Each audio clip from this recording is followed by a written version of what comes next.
Press club में सभी पत्रकार साथी को मेरा नमस्कार, प्रणाम, जय जोहार। आज बहुत ही गंभीर विषय है जो खुज्जी विधानसभा के ग्राम दीवान टोला निवासी दो दलित युवकों के साथ थाना गेंदो टोला की पुलिस के द्वारा मारपीट कर 50,000 लूटने के संबंध में आज प्रेस वार्ता का कार्यक्रम यहाँ रखा गया है ताकि आप लोग भी इस विषय में जानकारी भी मिल सके। श्रीमती छन्नी चंदू साहू, पूर्व विधायक खुज्जी। विषय थाना गेंदा टोला के पुलिस स्टाफ के द्वारा मुझ प्रार्थी से 50,000 रुपये की लूट करने के संबंध में। महोदय जी, निवेदन है कि मैं प्रार्थी विकास बांधे और मेरा दोस्त नितेश टोंडर निवासी दीवान टोला का हूं। दिनांक 27/11/2024 को हम लोग थ्रेसर चलाने के काम करते हैं, जिनके वसूली करके 50,000 रुपये लेकर आ रहे थे। समय 9 बजे से 9:30 बजे धर्मू टोला के पास हमको गेंदा टोला के पुलिस स्टाफ के द्वारा रोका गया और हमसे 50,000 रुपये लूट किए और हमारे साथ मारपीट भी करने लगे और हमको, मैं और मेरा दोस्त को गेंदा टोला थाना लेकर चले गए। गाड़ी को गेंदा टोला पुलिस वाले स्टाफ लेकर आए और थाना में भी मारपीट करने लगे।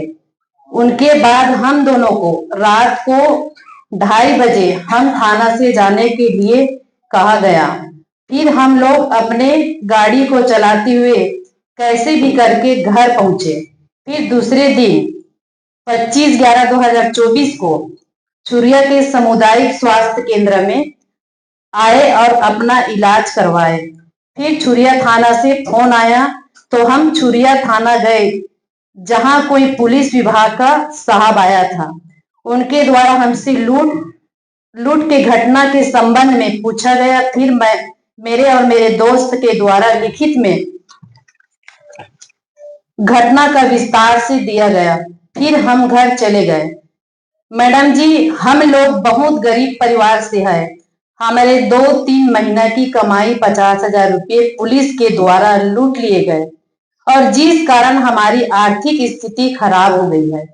अतः मैडम जी से अनुरोध है कि हम प्रार्थी की रकम को वापस दिलाते हुए हमें न्याय दिलाने की महान कृपा करें।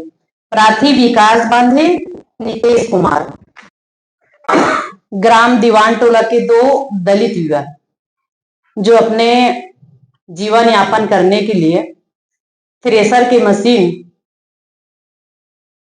जो धान मिंजाई के काम करता है और आसपास अभी धान मिंजाई किसानों का खेती का समय है, जो धान मिंजाई के लिए थ्रेसर के माध्यम से धान मिलते हैं और धान मिंच कर दोनों युवा विकास बांधे और नितेश टोंडर ने वापस आ रहे थे। वापस आते समय धर्मू टोला के पास गेंदा टोला थाना के गाड़ी आया और दोनों युवक को रोककर मारपीट करने लगा और मारपीट के साथ जो जेब में मेहनत कमाई का पैसा था, जो 50,000 जेब में रखे थे, उनको भी पुलिस के द्वारा लूटा गया। लूटने के बाद दोनों युवकों को थाना ले गया और थाना में लेने के बाद भी मारपीट किया। यहाँ मन नहीं भरा तो थाने में भी लेकर मारपीट करके 2:30 बजे रात में उनको छोड़ा गया। सामुदायिक स्वास्थ्य केंद्र में जाके उनको इलाज कराना पड़ा। कितना दुर्भाग्य की बात है। पहला बात तो यह है कि हम सुनते थे कि लूट खसोर चोर करते हैं, डकैती चोर ही करते हैं, लेकिन दुर्भाग्य की बात है कि आज पुलिस ही लूट खसोर कर रहा है। दूसरा बात यह है कि मैं ये नहीं कहती कि अपराधी को, जो अपराध कर रहे हैं उनको बचाएं। अगर गलत किए तो कानूनी कार्रवाई करना चाहिए। अपराधी को भी अगर आप थाना में ले जाएंगे तो जैसे छोड़ेंगे तो बिना सुप्रतनामा के, बिना परिजन के, बिना आप अपराधी और वहां थाने में कोई व्यक्ति का आप उठा भी ले रहे हो तो बिना सुब्रतनामा के छोड़ नहीं सकते। अच्छा हुआ कि कल के डेट में कुछ दोनों लड़कों को 2:30 बजे रात में कड़कड़ाती ठंडी में अपनी जान को बचाते हुए पहुंचा। अगर कुछ हो जाता तो इनकी जिम्मेदारी कौन? कि प्रदेश की शायद सरकार जिम्मेदारी है, तो गृह विभाग के मंत्री जिम्मेदारी है, कि पुलिस विभाग के पुलिस कर्मचारी जिम्मेदारी है। आज पूरा प्रदेश में कानून व्यवस्था चरमरा चुकी है। जिस लोकसभा क्षेत्र में गृह विभाग का क्षेत्र, गृह विभाग मंत्री जी का क्षेत्र और राजनांदगांव प्रभार क्षेत्र है, इससे बड़े दुर्भाग्य क्या हो सकता है जो उनके प्रभार क्षेत्र में भी पुलिस वाले जो मजदूरों के पैसा से, मजदूरों की जेब के पैसा निकाल कर लूटे जा रहा है। आज कानून व्यवस्था कहां है?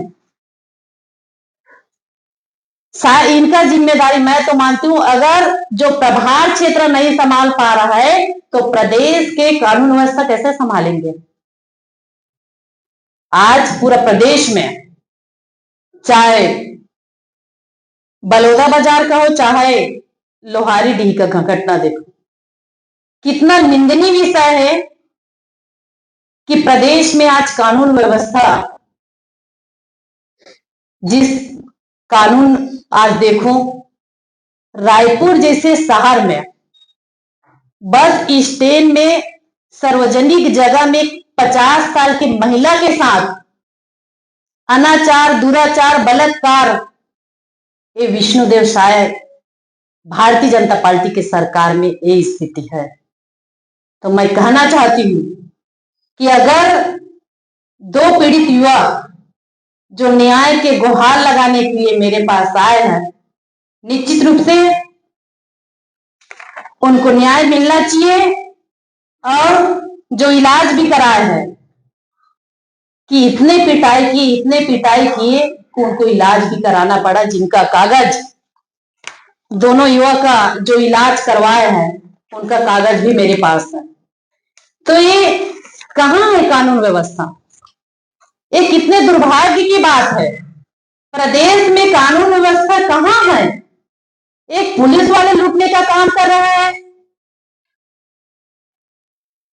पूरा क्षेत्र की जनता, आम जनता, अगर कुछ घटना होता है तो पूरा उम्मीद के साथ पुलिस के पास जाता है ताकि हमको न्याय मिले, लेकिन न्याय शब्द तो है ही नहीं है। प्रार्थी निश्चित रूप से वो दीवान टोला का है, प्रार्थी अभी आया नहीं है। प्रार्थी का कहना है कि मैडम हम आपको पूरा जिम्मेदारी से लेटर दिए हैं, तो आपका पहले कर्तव्य आप निभाई, इसलिए हम प्रार्थी को नहीं लाए। एसडीएम भी है, एसडीएम है, एसपी है। आप यहाँ प्रार्थी घटना होने के बाद, क्योंकि प्रार्थी जहां घटना घटी वो गैदा टोला इलाका का है और रहने वाला छुरिया थाना इलाका का है, तो छुरिया थाना में प्रार्थी ने भी शिकायत किए हैं। अब पुलिस वाले क्या कर रहे हैं क्या नहीं कर रहा है तो वही लोग जाने। प्रार्थी के पास क्या है? किसान, जिसमें मैं लेटर में जिक्र भी की हूँ, जो किसान ग्राम भोलापुर का है जहां थ्रेसर मशीन चला था धान मिंजाई का, तुलसार और कल्लू टोला का किसान है। दोनों के द्वारा 50,000 जो धान मिंजाई का पैसा वो दिए थे। चाहती हूँ यहाँ से प्रेस वार्ता के बाद एसपी साहब के पास भी जाऊंगी और आईजी साहब के पास जाऊंगी। अगर न्याय दोनों पीड़ित युवा को, दोनों दलित समाज का है, उनको अगर न्याय नहीं मिलेगा तो मैं अपने हमारे सदन का, हमारे जो सदन का नेता प्रतिपक्ष आदरणीय चरणदास महान जी है, हम उनके माध्यम से प्रश्न लगवाएंगे और दोनों पीड़ित दलित जो पीड़ित है उनको न्याय दिलाने का प्रयास करेंगे। अभी एसडीओपी साहब से बात की हूँ इस चर्चा में। यहाँ गैंदा टोला जो एसडीओपी जो देखते हैं उसी से चर्चा की। वो पुलिस वाले जिनके ऊपर आरोप लगाया उनका क्या? अब उनका जांच का विषय तो पुलिस वाले ही करेंगे। ये तो नहीं कि मैं जाकर पुलिस वाले को पूछूं कि आप मारपीट किए हो कि आप लूट किए हो। आपके माध्यम से हम समाचार पहुंचाना चाहते हैं ताकि उन बड़े अधिकारी जांच करें और दोषी के ऊपर कड़ी से कड़ी कार्रवाई करें और जो निर्दोष है उनका जो पैसा, जो उनका खून पसीना का कमाई का पैसा है, वो पैसा वापस दे और दोषी के ऊपर कड़ी से कड़ी कार्रवाई हो। आपने बात किया है, पहले आप उच्च अधिकारी का पकड़ ले जाएंगे, प्रशासन नाम का कोई चीज है, कानून कहाँ गिर रहा है? तो कोई कानून के पास तो गए ही नहीं हो। देखिए, हम आवेदन बनाए, हम आपके माध्यम से, आपने कानून का दरवाजा खटखटाया क्या? हम तो इसलिए बोल रहे हैं कि हम आपके माध्यम से जो कानून व्यवस्था चरमराए है, आपके माध्यम से सुधारना भी चाह रहे हैं और आज हम आवेदन भी बनाए हैं आईजी के लिए, एसपी साहब के लिए, दोनों के पास जाएंगे। अभी तक तो कुछ हो जाना था, तो कम से कम दूसरे पक्ष को जानने का प्रयास करती है। एक पक्ष आपने तो राजनीति हो गई ना, आप पीड़ित को न्याय दिलाने के लिए आए, राजनीति करने आए।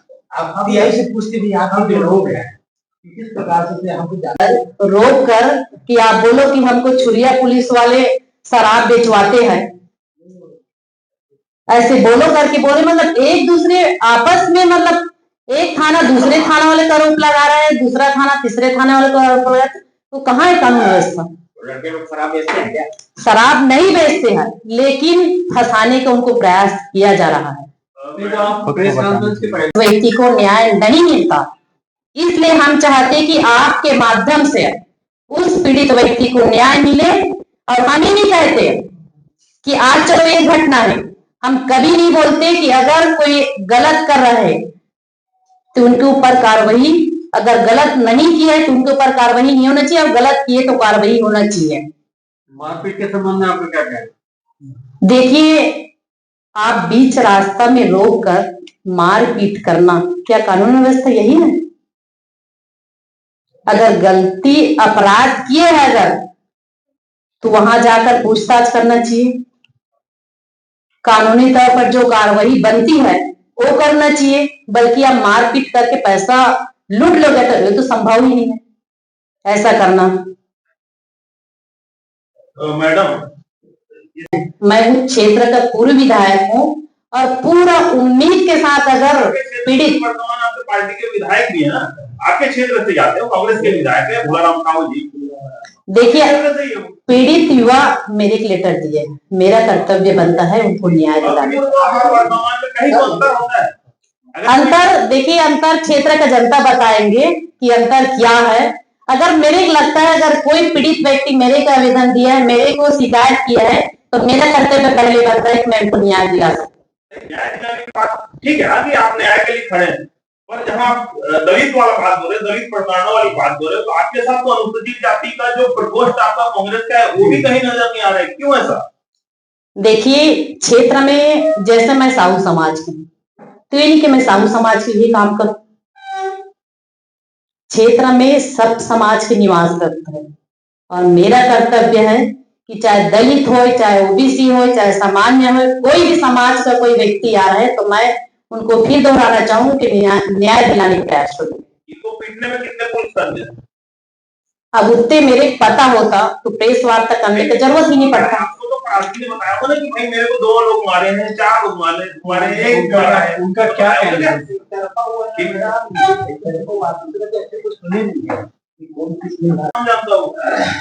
क्षेत्र का जनता भोला भाला रहता है, थाने में कौन सिपाही का क्या नाम है वो तो पता नहीं रहता, थाने में कौन सिपाही कौन टीआई का क्या नाम है, क्षेत्र का जनता का अगर पता रहता। चलो नाम ना बताए, संख्या तो बता सकते हैं, 2 है, 4 है, 5 है, उससे अपनी जानकारी मिले ना, भाई आपको वहां जो सिपाही था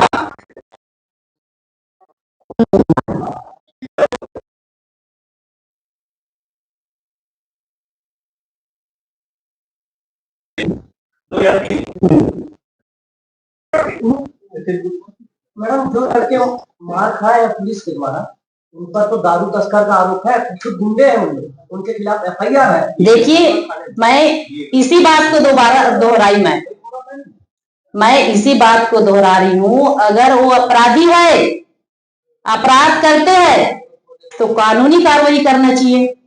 मैं ये नहीं बोल रही हूँ कि उनको अपराधी किए तो कानूनी कार्रवाई करना चाहिए। और आप 2:30 बजे रात में दोनों युवक को आप छोड़ दिया जाए बिना पालक की, सुब्रत नामा के बिना, ये कहाँ है कानून व्यवस्था? दारू तस्कर का आरोप लगा है उनपर। तो मैं तो बोल रही हूँ दारू तस्कर का अगर उनके ऊपर आरोप लगाए तो कानूनी कार्रवाई करना चाहिए, बल्कि मारपीट करके 50,000 लूट कर रहे हैं। क्या गलत है कि सही? आप ही बताइए। पुलिस कार्रवाई करेगी, कोई अपना हाथ में